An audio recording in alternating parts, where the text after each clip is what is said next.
Bienvenue sur les prédictions des 4. Aujourd'hui, donc, je vous transmets donc les outils pour combattre le démon. Alors évidemment, d'abord, il faut voir si vous avez vraiment un problème démoniaque chez vous, si vous êtes envoûté ou si vous avez une présence d'une entité démoniaque chez vous. Donc par rapport à tout ça, il faut d'abord voir si tous les symptômes sont réels ou si c'est pas des bruits ou des choses psychologiques, évidemment, avant toute chose. Voilà. Après, si vraiment vous êtes formel, si vous êtes sûr qu'il y a une présence d'entité chez vous ou de démons, vous aurez plusieurs signes qui vont vous le montrer. Les signes les plus communs, ce sont des odeurs pestilentielles, des odeurs qui se déplacent dans la maison. Il y a aussi des coups portés dans les murs, des oppressions, un mauvais sommeil, un réveil à 3 heures du matin. Vous avez également donc l'impression d'être observé, vous avez des visions, des phénomènes de hantise chez vous, vous vous sentez pas bien. Voilà, donc il y a tout un tas évidemment de symptômes que je vous invite donc à me faire part si jamais vous sentez que ça ne va pas. Et si toutefois il y a quelque chose, si vous avez la moindre, on va dire, suspicion d'entité démoniaque à la maison, je vous conseille donc ces outils. Alors, le premier outil, ça va être de l'eau bénite exorcisée. Alors, le fait de signer avec de l'eau bénite, donc de se signer soi-même ou de signer les murs, suffit normalement à chasser les pensées démoniaques obsessionnelles. Quant à l'aspersion, c'est-à-dire donc de mettre de l'eau bénite dans les murs, elle purifie donc les lieux et peut arrêter les bruits ou autres perturbations démoniaques, sans pour autant suffire à les exorciser véritablement. On peut également délivrer un objet infesté en le laissant tremper dans l'eau bénite. Il est également possible de boire de l'eau bénite, en particulier avant de se coucher, pour éloigner les cauchemars démoniaques. Alors, faites bien attention, parce qu'en fait, l'eau de Lourdes, j'ai remarqué que plusieurs de mes personnes qui viennent me consulter me disent « j'ai de l'eau de Lourdes ». Et l'eau de Lourdes n'est pas de l'eau bénite. Donc, choisissez bien de l'eau bénite qui a été bénie dans une église, par exemple. Alors, vous pouvez boire de l'eau, à condition évidemment que ça ne fasse pas 30 ans qu'elle soit dans la petite bouteille. Il faut quand même faire attention, ne vous empoisonnez pas. Toutefois, vous pouvez aller voir un curé, un prêtre, pour vous faire bénir de l'eau et l'emporter chez vous. Le sel béni exorcisé.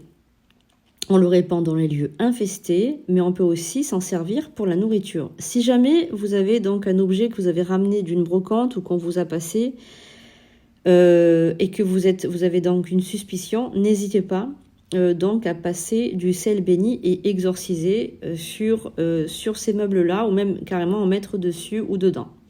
Pareil, vous pouvez aller voir un prêtre pour faire bénir votre sel. Ensuite, l'huile de Notre-Dame de l'eau, donc l'huile de l'oratoire de Saint-Joseph à Montréal, et l'huile bénite exorcisée selon l'ancien rituel. Donc vous avez des huiles particulières à mettre sur vous. Donc c'est recommandé en onction, donc c'est-à-dire on vous en met un petit peu sur le front, etc. Pareil, vous pouvez aller voir donc un prêtre de votre paroisse, même si vous n'êtes pas catholique, ils vous aideront. Vous avez la médaille de Saint-Michel Archange ou de Sainte Philomène aussi. C'est vraiment quelque chose de très très puissant contre le mauvais œil, contre les mauvais esprits et les entités démoniaques. Le scapulaire de la médaille de Notre-Dame du Mont-Carmel aussi. Elles ne sont pas utilisées spécifiquement pour éloigner le démon, mais l'Église les recommande. Ensuite, vous avez la médaille de Saint-Benoît.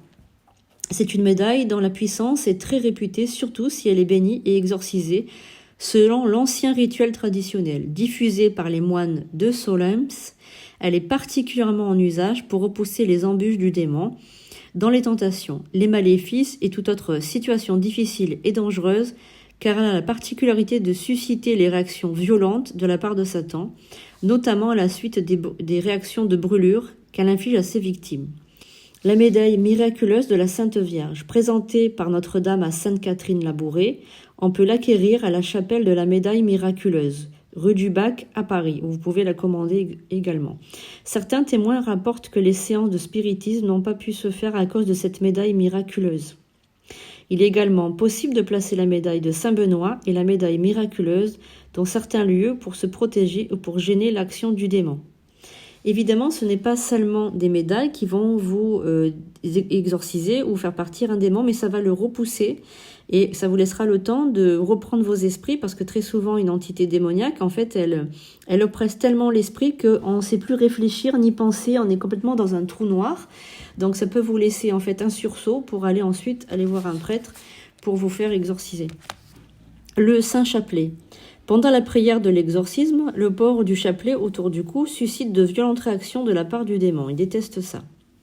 Le crucifix et les images de la Sainte Vierge Marie, ces objets sacrés suscitent eux aussi des violentes réactions du démon pendant l'exorcisme. Les reliques de saints, celles-ci gênent de manière évidente l'action du démon et protègent les fidèles comme on peut lire dans les Actes des Apôtres. Il suffisait d'appliquer sur les malades des mouchoirs ou des linges qui avaient touché son corps, alors les maladies, l'équité et l'esprit mauvais s'en allaient. Acte 19, verset 12. Évidemment, les prières. L'expérience semble montrer que les prières sont encore ce qu'il y a de plus efficace pour lutter contre les puissances des ténèbres. Il est conseillé aux personnes particulièrement troublées de le dire chaque matin. Il semble bon d'y rajouter la prière de la Vierge Marie et celle du rosaire. Évidemment, les saintes prières sont toujours très très efficaces. Donc je vous invite à utiliser tous ces outils contre les emprises démoniaques.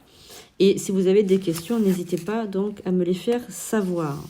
Évidemment, ça ne suffira pas pour faire partir le démon pour toujours. Il faut bien évidemment aller consulter.